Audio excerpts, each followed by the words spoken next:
Good morning, Unity. Welcome to Unity in the Seven Hills. If you're in person, we ask that your phones be turned off or put on silent and your IAMs on. Please stand and join us with our first song, Amazing Grace.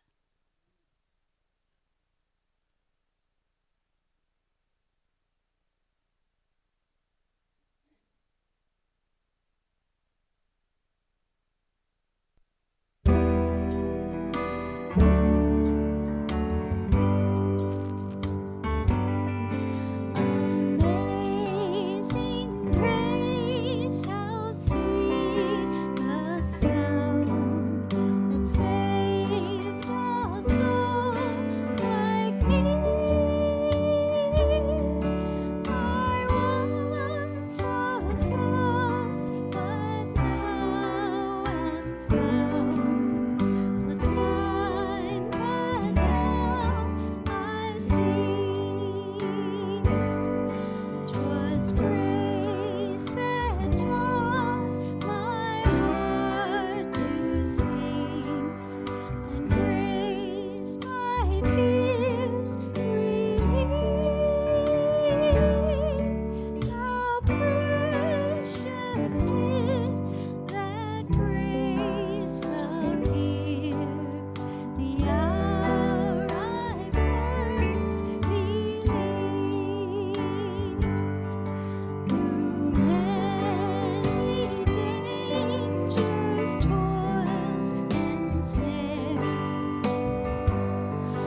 already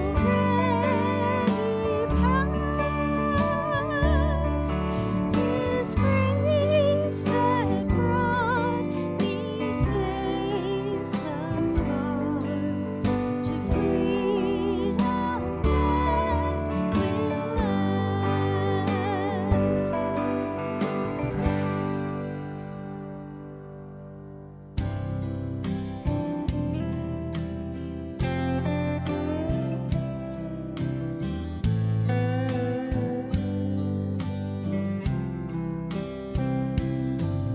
out beyond ideas of right and wrong. There's a field, I'll meet you there. Out beyond ideas of right and wrong. There's a field, I'll meet you there. Out beyond ideas of right and wrong, there's a field, I'll meet you there. Out beyond ideas of right and wrong, there's a field, I'll meet you there. A field of love, a field of forgiveness, a peace that passes understanding. Out beyond ideas of right and wrong, there's a field, I'll meet you there. Out beyond ideas of right and wrong, there's a field, I'll meet you there. Out beyond ideas of right and wrong, there's a field, I'll meet you there. A field of love, a field of forgiveness, a peace that passes understanding. Out beyond ideas of right and wrong, there's a field, I'll meet you there. There's a field, I'll meet you there.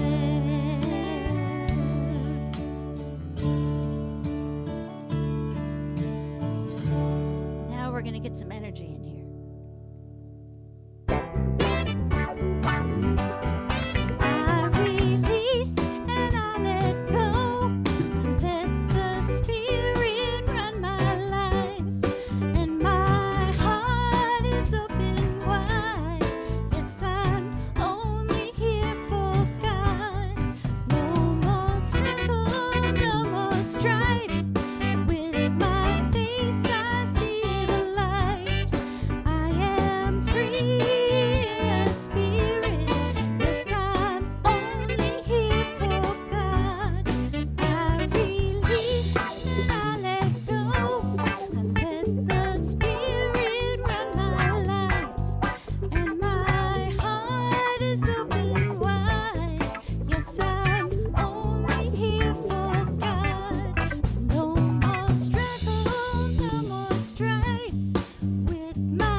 Wow, thank you, Erica.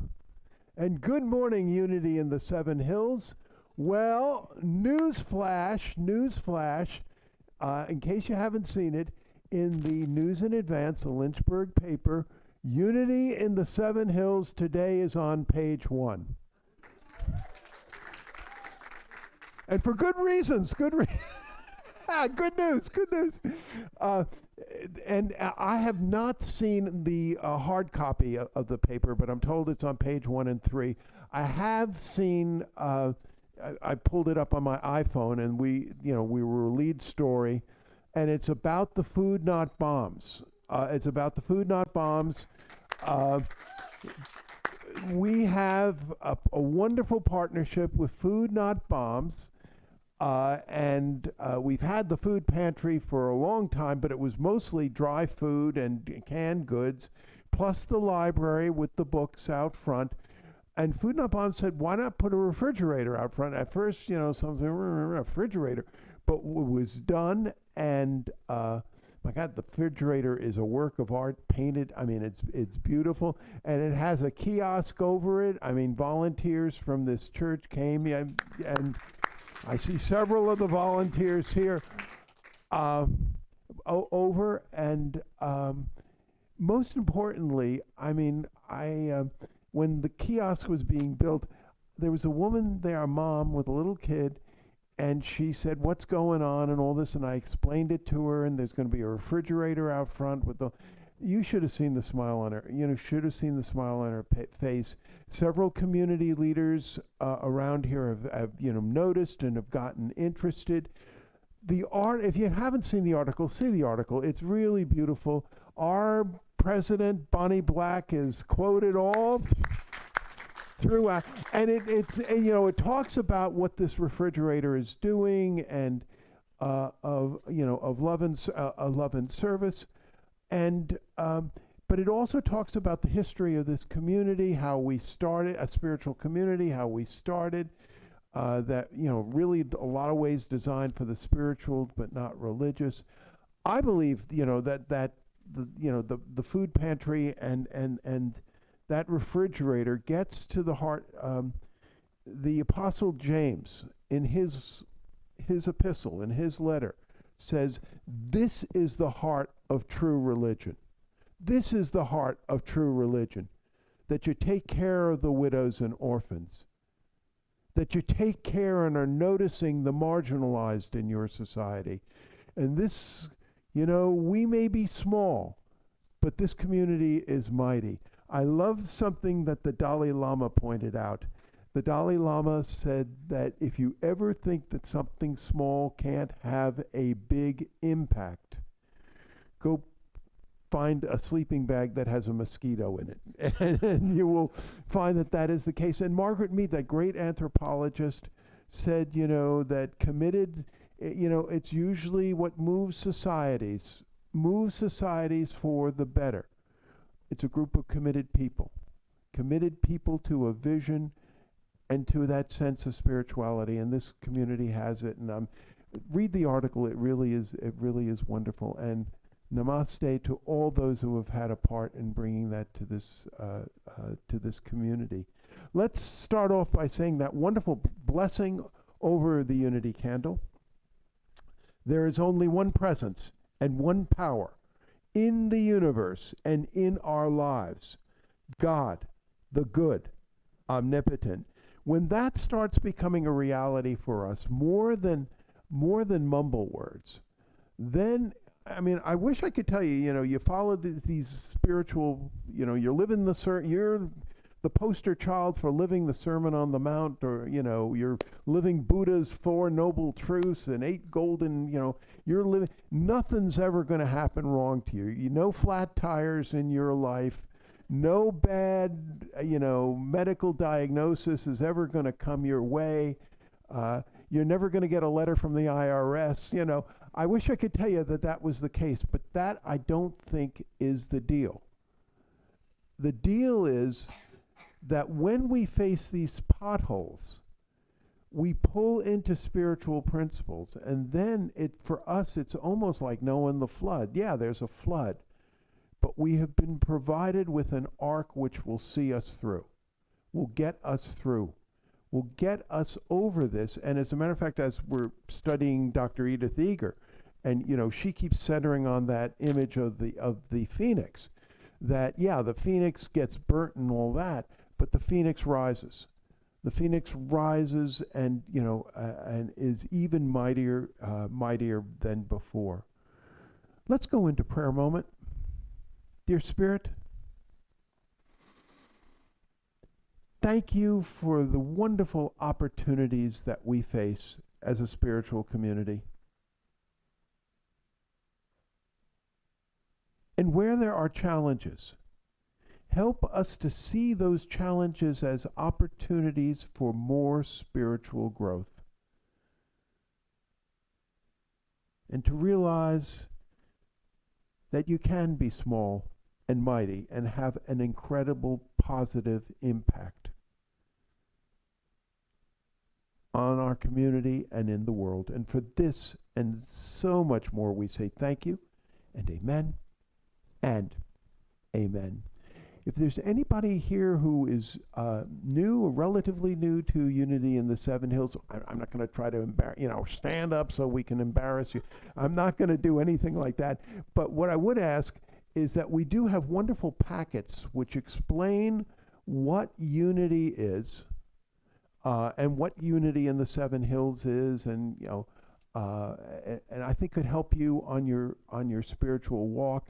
The packets are in the back there. Please don't hesitate after the service to go up and that. And then we have fellowship downstairs, light refreshment and stuff like that. Please join us. Love to talk to you. Love to get to know you. Love to get to know you better. One of the things we do around here, there are 5. We call them sort of the 5 principles of unity. Sort of. Thumbnail sketches, what's unity all about, and the first principle is the one which we just set up here, that it's a loving God.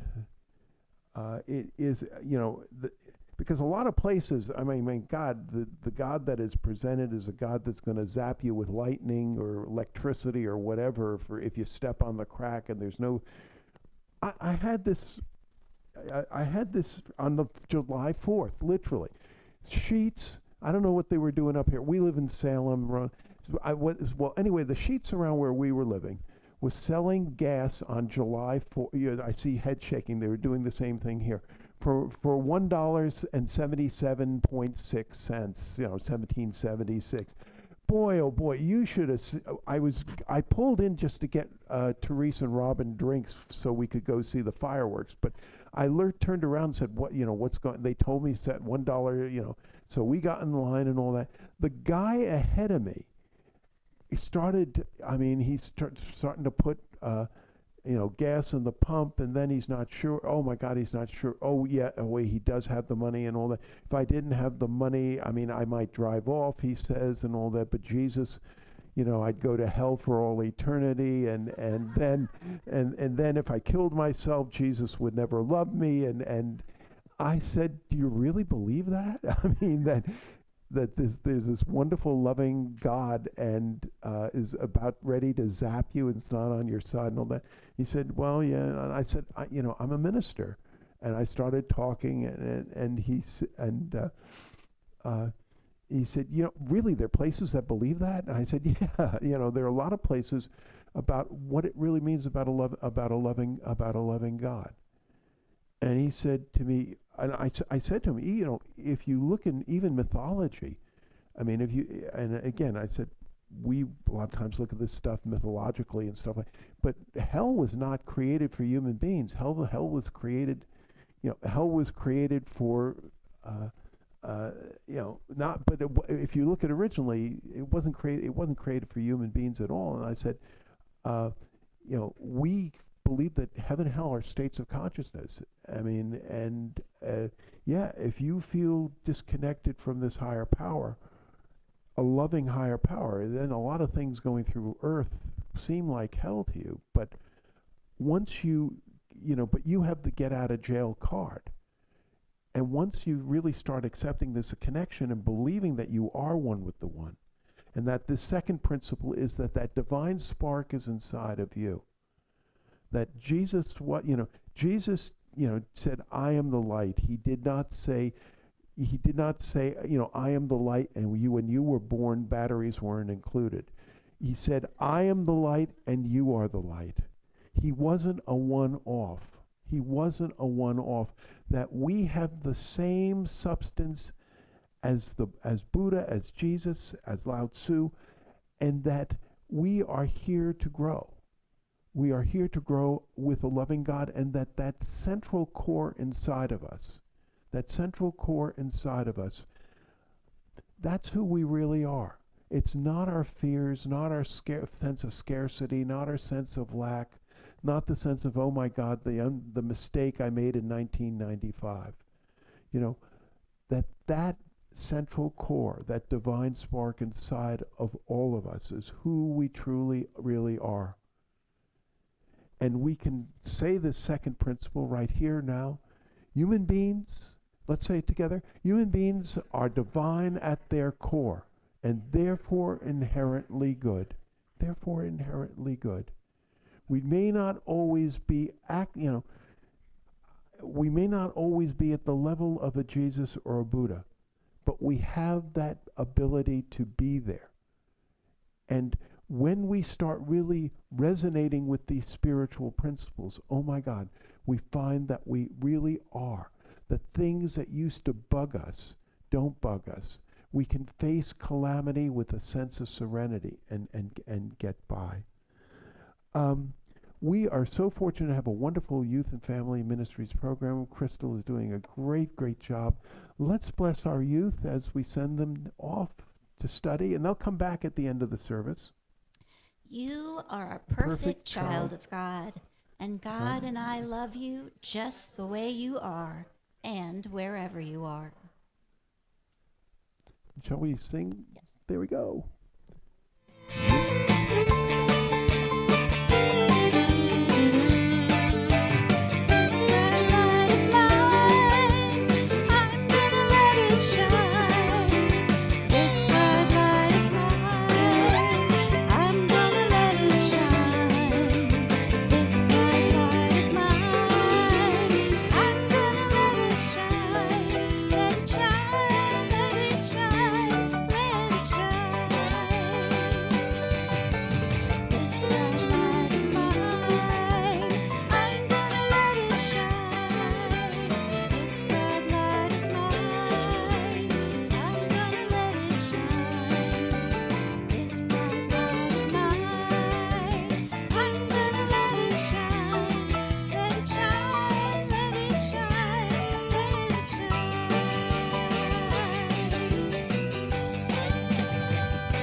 Thank you. Be seated, please. Let's affirm our mission statement together. Unity in the Seven Hills is a vibrant, inclusive community that inspires individual spiritual growth through education, prayer, heart connection, and sacred service. Let's also affirm our vision statement. We are an inclusive community centered in spirit. We embrace our divine oneness, power, and purpose. And I've asked Christy if she could come on up and read today's daily word.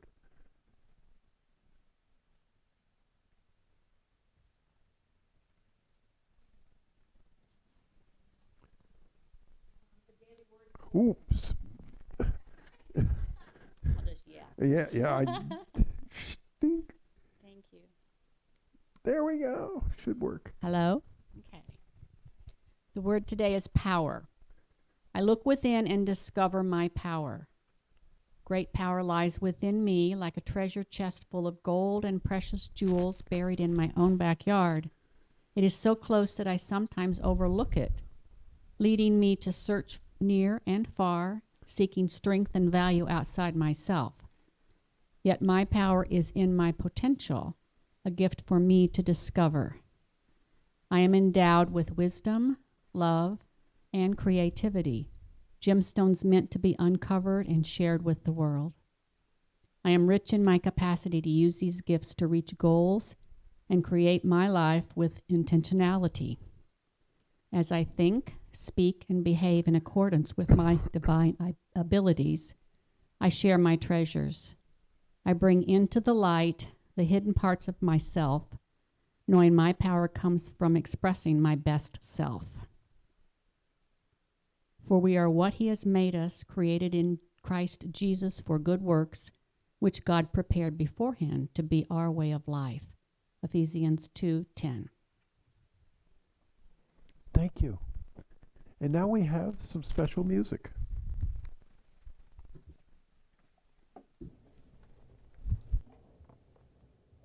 I really, really, really love that song. Well, there's been a lot of talk about artificial intelligence and chat GBT and all that. And so my daughter Robin and I said, well, let's get it. So we got it downloaded on the phone. And I'm thinking, well, if there really is artificial intelligence, will it develop its own form of spirituality and et cetera, et cetera? Robin said to me, before we get there, there's some, usually automation has taken away blue collar jobs. This could take away white collar jobs. I mean, like I said, what? And she said, well, even some places it said might take away minister jobs. I said, really? She said, yeah, let's try. So Robin takes the phone and says, write to ChatGPT, says, write me a sermon for a didn't say unity, Unitarian minister on forgiveness. And it came back, and it wasn't, God, I thought, well, if this is what it's producing, I'm probably not going to be fired for a while. And leave this right. So, but then it said, ask ChatGPT for jokes, and you frame the parameters of it will come. And I thought, well, that would be great. We're studying Dr. Edith Eger, who's a psychologist. So I say to ChatGPT, I said, tell me a joke about a minister, a rabbi, and a psychologist. I thought that would be great to introduce. So tell me a joke about a minister, a rabbi, and a psychiatrist. Type it in, it goes in. Comes back, ChatGPT says, a minister, a rabbi, and a psychologist walk into a bar, and the bartender looks up and says, what is this, a joke? I thought, well, this is what it's produced. Again, I'm probably safe for my next job review. But true story, a number of years ago, I was in seminary, and it was like a 3-hour theology class, and I came out, my head was spinning and all that. I took Siri. Siri was at that point new, Siri the magic wonder, where's the nearest Pizza Hut? And boop, boop, yeah, the nearest. So I said to Siri, what is the ultimate meaning of life? And off it went. And Siri came back, I kid you not. Siri said, the ultimate meaning of life is chocolate sauce. So, anyway, we're continuing on the series on Dr. Edith Eger.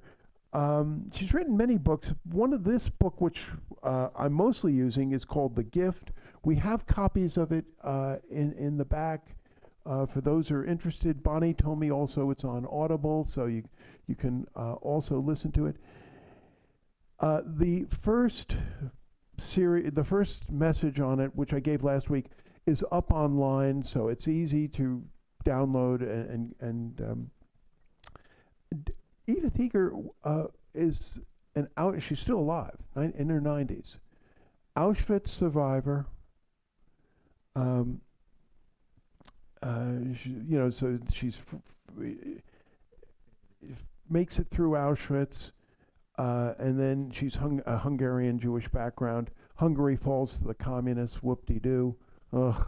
She was fortunate to get out of there and get to the United States, and eventually she became a student of Dr. Viktor Frankl, who was also in Auschwitz, so famous for Man's Search for Meaning. And Edith Eger decides to become a psychologist, becomes a psychologist, and makes many breakthroughs on post-traumatic stress disorder, which is, we'll talk about, something which bugged her, just really pulled her down for years. Made a lot of clinical breakthroughs. The Army and Defense Department start getting very interested in what she's doing because we have so many PTSD, veterans and soldiers and things like that. She writes books. Next thing you know, Oprah gets interested in her. She's on Oprah almost as much as Eckhart Tolle. And, as it were, the next thing is, as they say, as is history. So anyway, so let's go back a bit. So she makes it through Auschwitz. My God, she makes it through Hungary going communist and is able to get to the United States. So, they're doing financially well in the United States, land of opportunity, doing very well in the land of e pluribus unum. And, in many ways, the ability to thrive and stuff like that. And yet, she feels so weighted down.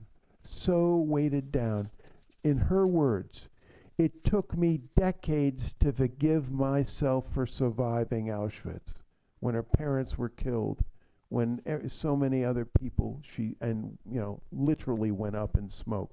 It took me decades to forgive myself for surviving.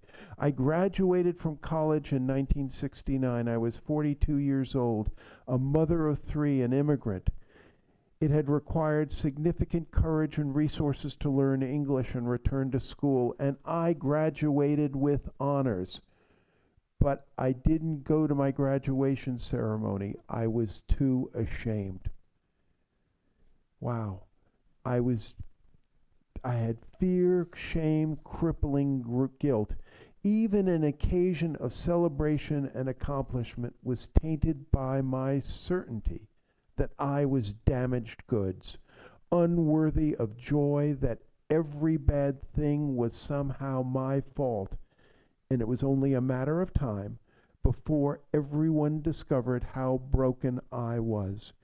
Guilt is when you blame yourself, when you believe something really, honestly, truly is your fault. And she said, oh my God, it kept me stuck. Guilt keeps you stuck. It's rooted in shame, and when you believe I am not worthy, when you think you're not enough, that nothing is enough, no matter what you do, then you really start feeling that depression and that pain. Step it down, and again, I don't think anybody in here, we've gone through Auschwitz or anything as terrible as that or anything else like that. But, and I'm not comparing anything I've gone through to Edith Eger, but when I was in high school, without going along stories about my past or anything else, I went into the guidance counselor, and guidance counselor, where do you want to go to college? And I said, I'd like to go to Columbia University. You in an Ivy League school? I said, and I don't know why, because normally I would have retreated, but for some strange reason I didn't. She looked at me and said, are you kidding me? I said, no, and I'm going to apply. She said, all right, it's your moonshot. I got in on early decision, and I found out later that the guidance counselors in my high school, one of the key metrics were used to evaluate them was what percentage of their students got into their first choice schools. So obviously you knock it down. But when I got to Columbia, I would be walking on campus and literally thinking, they realize they made a mistake letting me in. They know they've made a mistake letting me in, but they're just too proud to admit it. That kind of feeling like a fraud. And I see heads shaking, so I know, I'm not alone in that. We may not have gone through, what Edith went through, but it doesn't mean that we don't feel it on some level of what she is very much talking. She had a patient by the name of Lindsay, And she was very similar, like with my guidance counselor. Her guidance counselor kept on calling her my little caboose. My little, oh, you're the caboose of the train. And Dr. Eger, would tell Lindsay not to let her teacher or her guidance counselor define her. Don't let them define who you are. She wrote an essay, Lindsay wrote an essay, and this was for her college admission, when the caboose becomes the engine. And she graduated with honors from Princeton University. Dr. Eger says, freedom lies in accepting our whole imperfect selves and giving up the need to be perfect. Now here's some, doesn't it say in the Bible, isn't there some place where Jesus says, be perfect, be perfect as my Father is perfect. I used to, be perfect and felt, such a long way to go. I had the good fortune of meeting several scholars, Greeks, of Koine Greek, the Greek of the New Testament, and they turned to me and said, "Perfect. I know it's most Bibles. It's be perfect.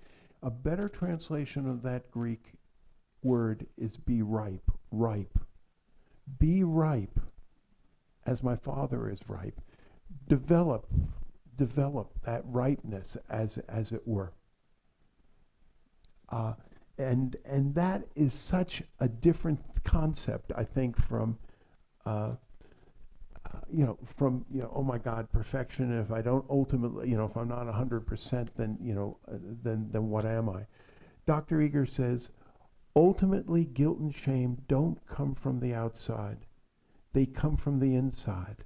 You reject yourself. So one of the things which she learned very much from Viktor Frankl, you're the meaning maker. Choose the meaning that you give to these things. Eckhart Tolle says that, and I think so much truth to this. Eckhart Tolle says that it's not the thing in our lives, not the event itself, or it's not X that is causing us the pain, the suffering.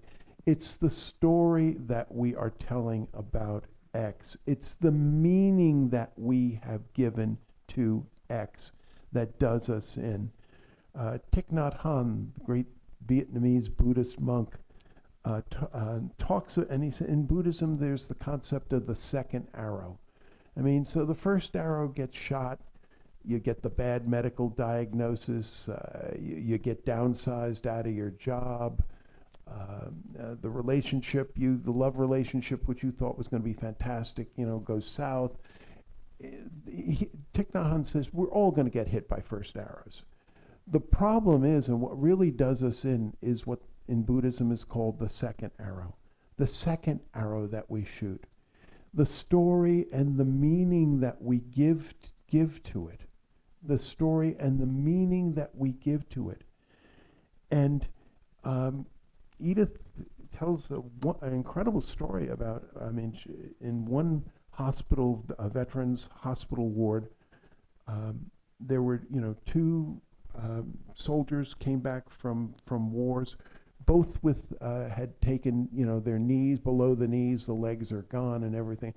In one ward, the fellow has just sunk into total depression, misery, and everything else like that. In the other ward, there's a guy who's very similar, but he's sitting there finding out how he can get into the Paralympics. He's also thinking he wants to pursue a legal career and stuff like that. The meaning that we give X is important. It's not X. It's the meaning and how we size it up. It's how we interpret it.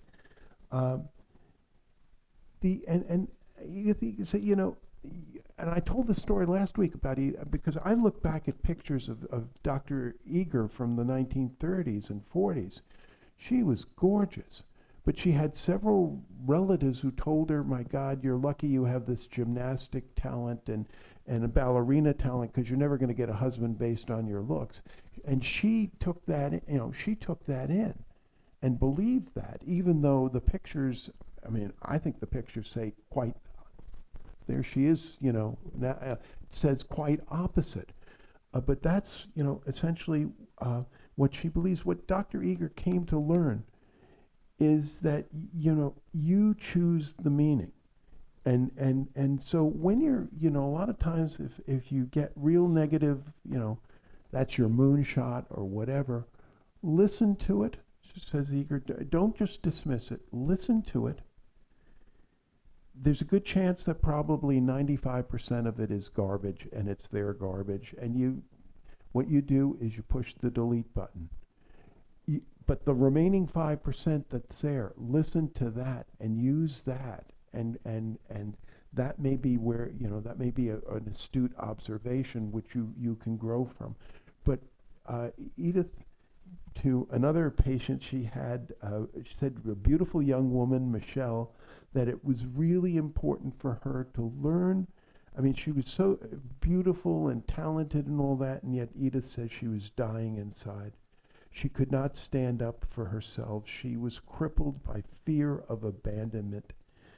And she said, it's really important to start taking charge of your thinking, to take charge of your thinking, to listen and learn how to use the delete button.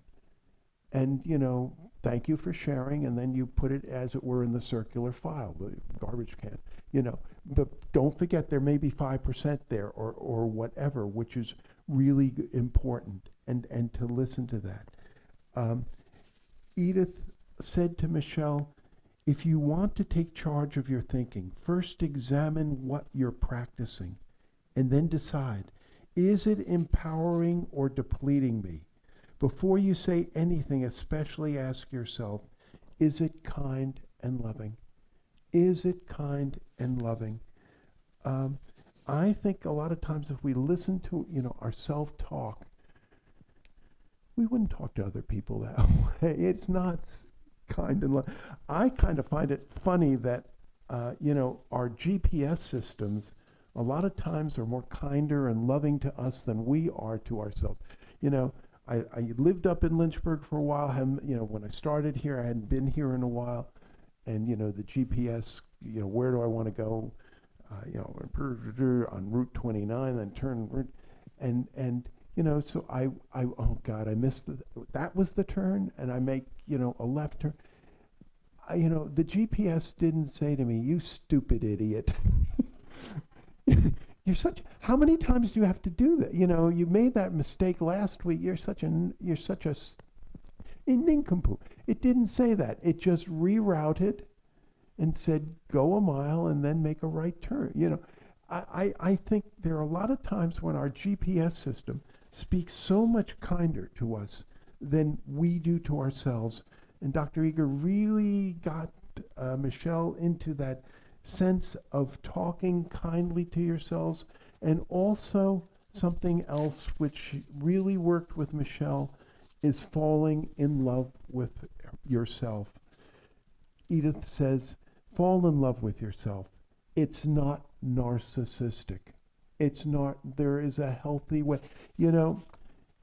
When Jesus was asked what's the most important commandment in the Bible, of course, he went to Deuteronomy 6:4, about you shall love the Lord your God with all your heart, with all your soul. Then he said, and also like with it, and he went to Leviticus 19:18, you shall love your neighbor as yourself.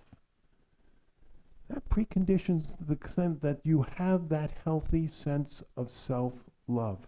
You have that healthy sense of self-love.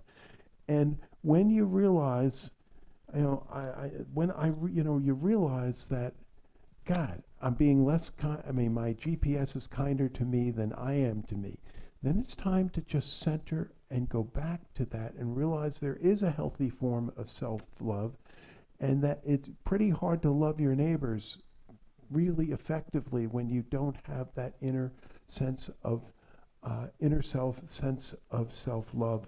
And so I think Dr. Eger, my God, I wish Unity had an award with and calling it the fifth principle. Our fifth principle is that all this stuff is, all these things are good.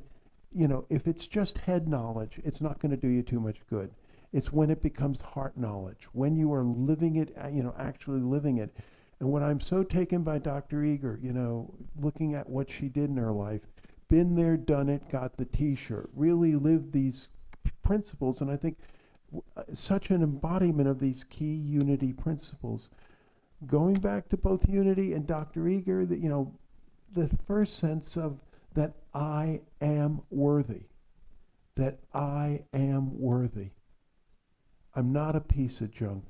I am worthy. I am not a fraud. I am worthy. This next going into, I really am one with the one. However you see that divine transcendence, whether you see it as a perennial philosophy, you see it as the Christ within, Buddha nature, the Atman, that perennial philosophy, I am one with it. And that divine spark is inside of us. It took me so long. I mean, we in Unity say the Christ within. And I'd been in Unity maybe 15 years or so, 20 years. And I'm taking a course on the Christ in the Bible. And so one of the assignments we had to do, journaling and writing, what do you really think about this Christ within? And I wrote and I said, yeah, there's the Christ inside of me, but there's a lot of things inside of me. And the Christ within is just another. And then it just really hit me. No, it is this divine spark inside of me. It is the it is the organizing principle. It is the real essence of who we are. And that once we see that and can experience that, then life takes on new meaning, and then we have a power to face a lot of things that go on in our lives. And also that Edith, very much, I am forgiven. That I am forgiven. I'd like to, again, it may not be because she went through Auschwitz. You could say I didn't go through Auschwitz, but I think I came across a story by a woman by the name of Mary Hicks, who lives in Louisville, North Carolina, 150 miles away from us. And it seems so minor in comparison to what Edith went through, but I think it just demonstrates a lot of this. So she's driving with her daughter Anna, and it's a really blustery, stormy night. It's raining and everything is coming down, cats and dogs, and it's hard to see the road.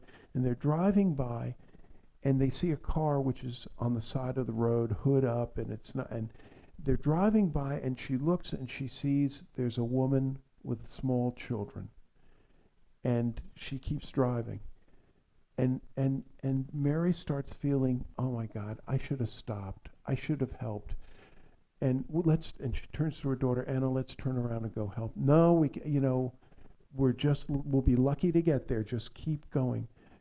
Mary starts feeling this guilt, and she turns to Anna and says, I'm a single mom. I remember situations like that. And she starts feeling, like Jesus telling the story about the Good Samaritan, all my supposed spiritual principles.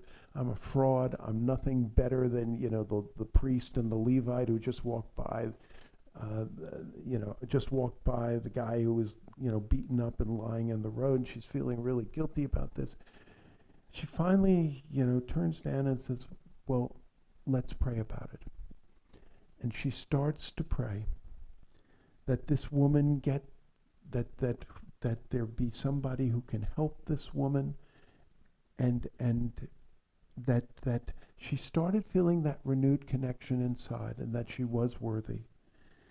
At the end of the prayer, She said, I was really surprised because usually, prayer, you don't get service 30 seconds later. But she drives to the top of the hill and she sees 2 cop cruisers on the side of the road. She coincidence, I think sometimes God is, anonymous when, it's coincidence, serendipity, whatever. She drives in. There are 2 police officers, 2 cop cars. She tells them exactly where she's down the road. No, don't worry about it, lady. We got it covered. And off they went, and she drove on. I just think, it's so minor in comparison to Auschwitz. But these are the kinds of things which get us feeling lower than, shall we say, a lot lower than the angels. And so I do feel, like there's so much wisdom in what Edith Eger is talking about. If guilt, shame, and grief are eating our lunch, then we really, I do think, need to lean into these spiritual principles, these unity principles. First, in terms of worthiness, remember that we really are worthy, that we were born blessed and we remain blessed, that we are one with the one, that we truly are connected to that divine spark, and that divine spark is inside of us. Third, that when we turn to that divine spark and realize that it's there, solutions come. Solutions come. And lastly, that we truly are loved and we are forgiven. Loved and forgiven, and have a lot of positive things to do and accomplish in life. Next week when we come back, I'll talk again about Dr. Edith Eger, and this time she believes very much, give yourself the gifts you want. Give yourself the gifts you want. You're never too old to have the childhood you really always wanted. I think very, very powerful message. But let me give the last word to Dr. Eger. Dr. Eger says, you can come to terms with what was and with what wasn't. You can come to terms with what was and what wasn't.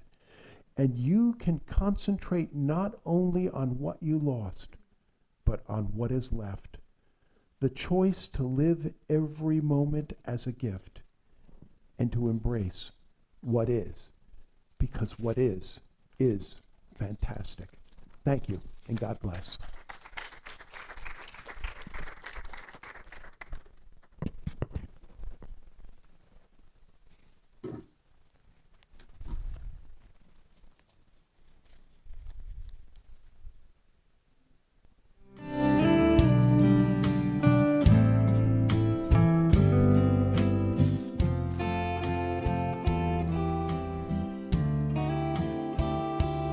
In this moment,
Let's take a deep breath in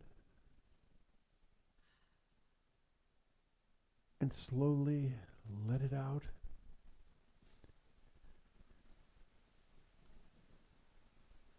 Let's take another deep breath in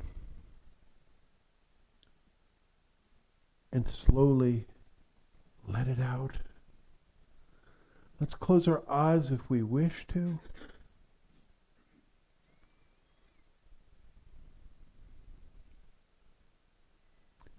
I'd ask you to remember perhaps a time when you felt less than or not enough or fraud.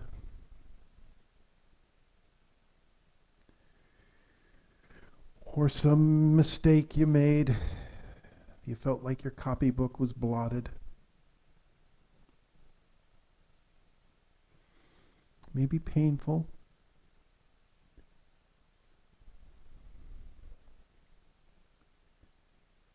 Now,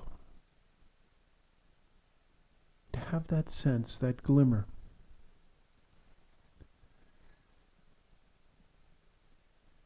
of a power, of a way, of a oneness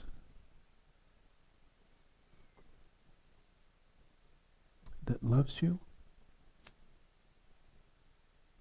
that forgives you, that is on your side, that wants what's best for you.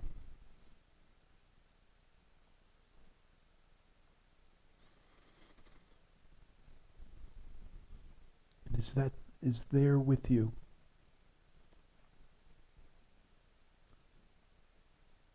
As Erica sang earlier, that peace that passes all understanding.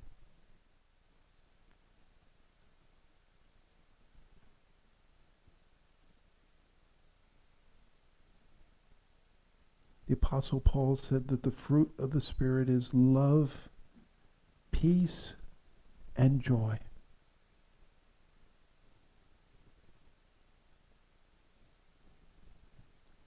To feel that,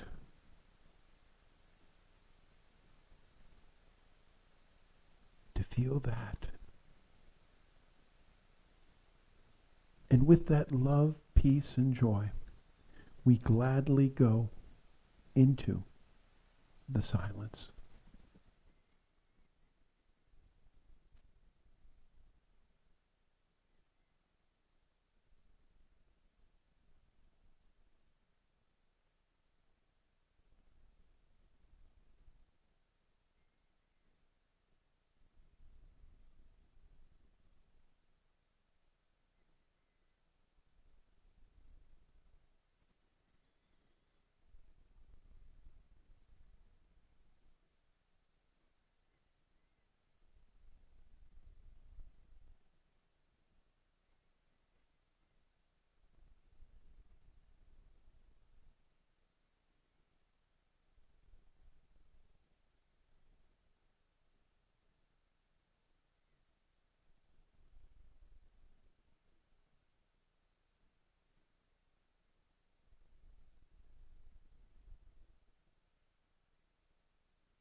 As the ancient prophet said, not by power nor by might, but by my Spirit, says the Lord.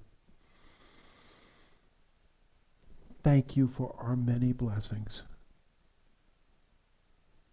And thank you for this unshakable love. And for this and so much more, we say thank you, and amen, and amen.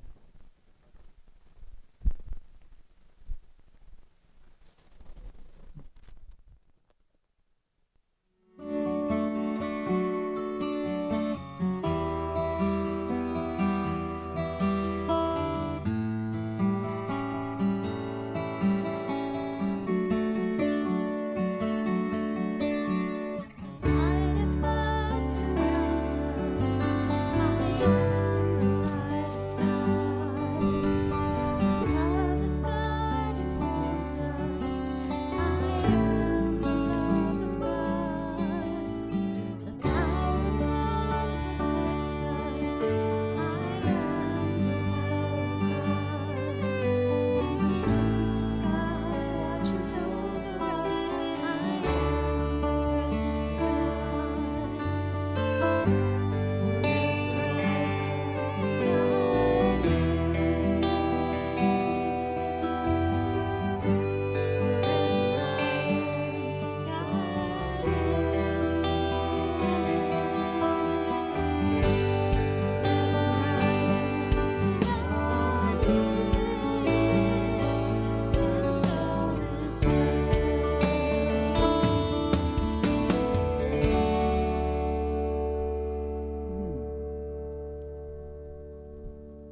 Thank you, Erica.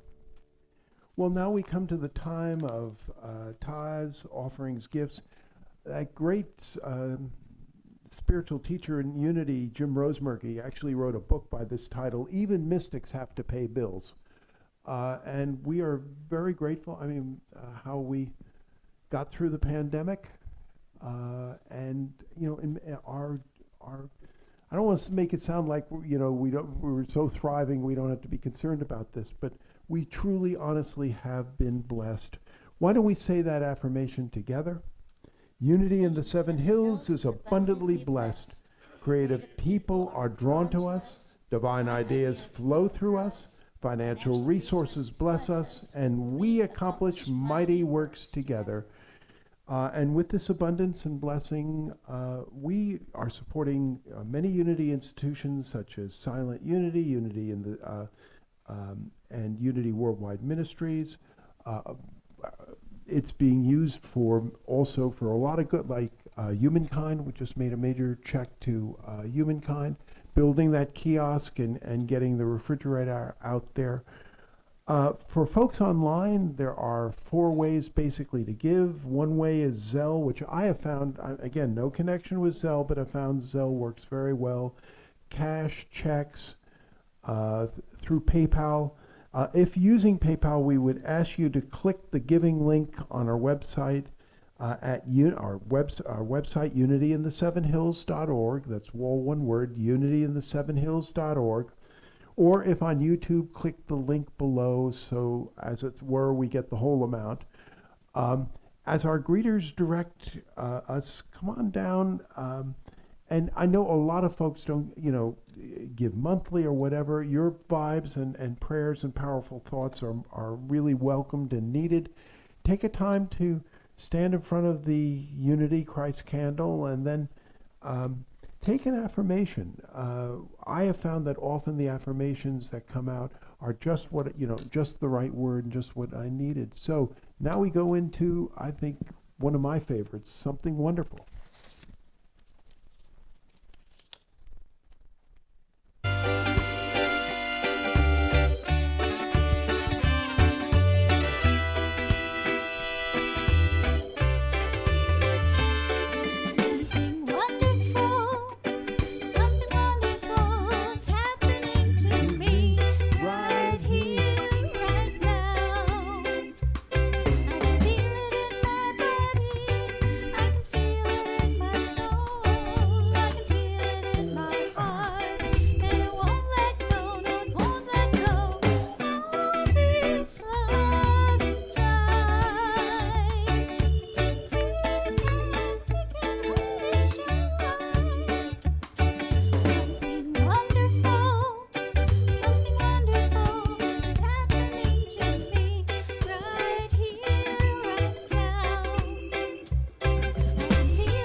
Sure.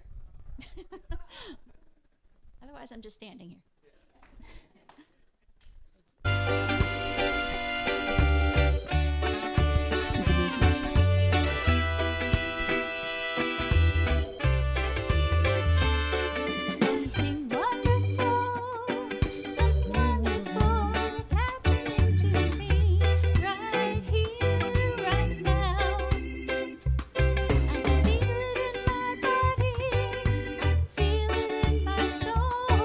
I can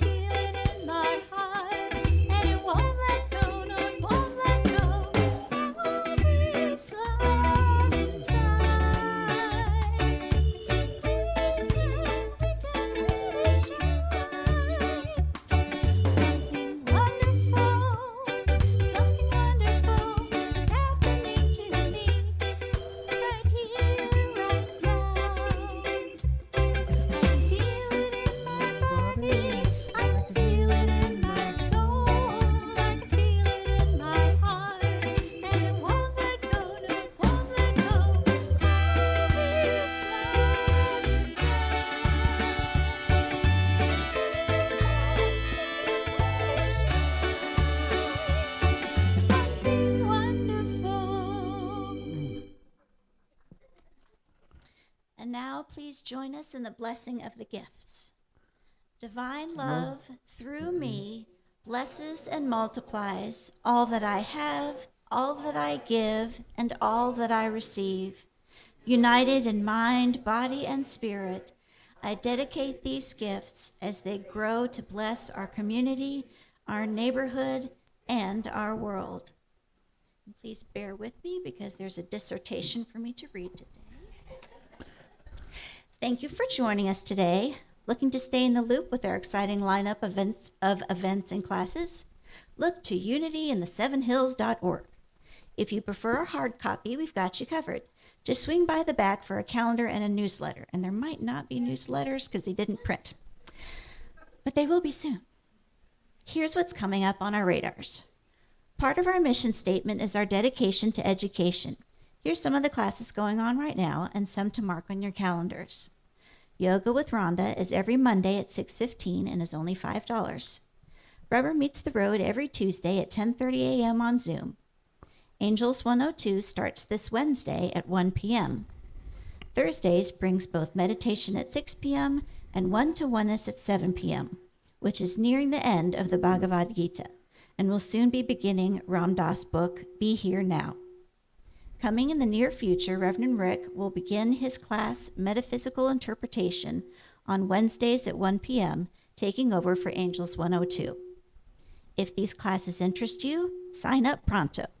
You can visit our sign-up sheets in the back or shoot us an email at unityinthesevenhills@gmail.com. Just make sure to put the name of the class in the subject line. Unless otherwise stated, most classes are both in person and on Zoom. Oh, and here's a little secret for you. Even if you can't make it to the classes, you can still sign up. We'll be recording all the mind-expanding sessions, and you'll receive those videos every week. Don't miss out on this opportunity to expand your mind, connect with angels, and unleash your inner interpreter. It's going to be a wild ride. Sunday, July 30th, Professor Elroy Boyd III will be our guest speaker, followed by a very special event from Dr. Yamaja Jubilee, Being a Badass. From Dr. Jubilee, we have been programmed, domesticated, to be seen and not heard. Learn about the role of our throat, heart, and solar plexus chakras and how they play in our authentic voice. There will be movement, singing, and journaling.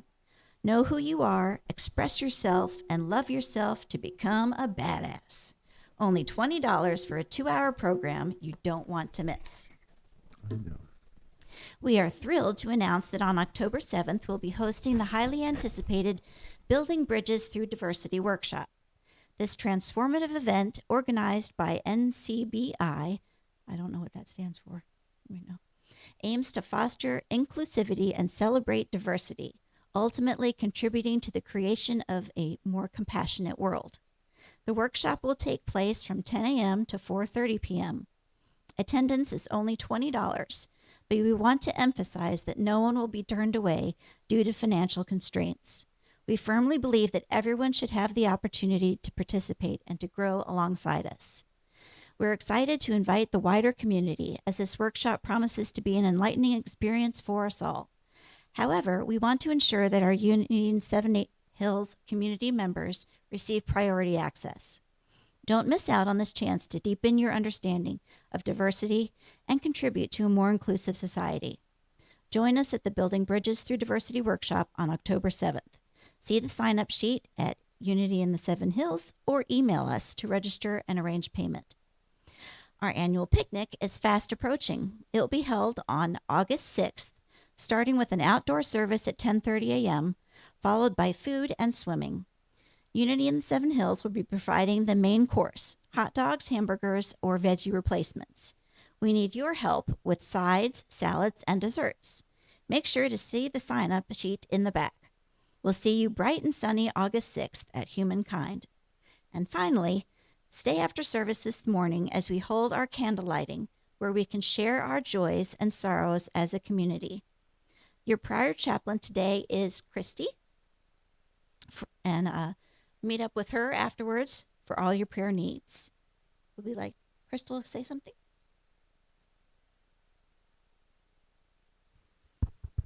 Now it's on. We've been kind of focusing on prayer and different ways to prayer. Last week we did some prayer flags, and today we did our version of prayer beads to use however our hearts see fit. The girls also did a whole bunch of drawing together, and we had great conversations. It was lovely.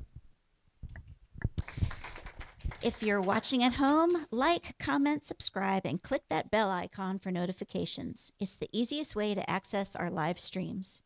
For those here in person, don't forget to join us for coffee downstairs after the candle lighting. Yes. And now join us for the peace song.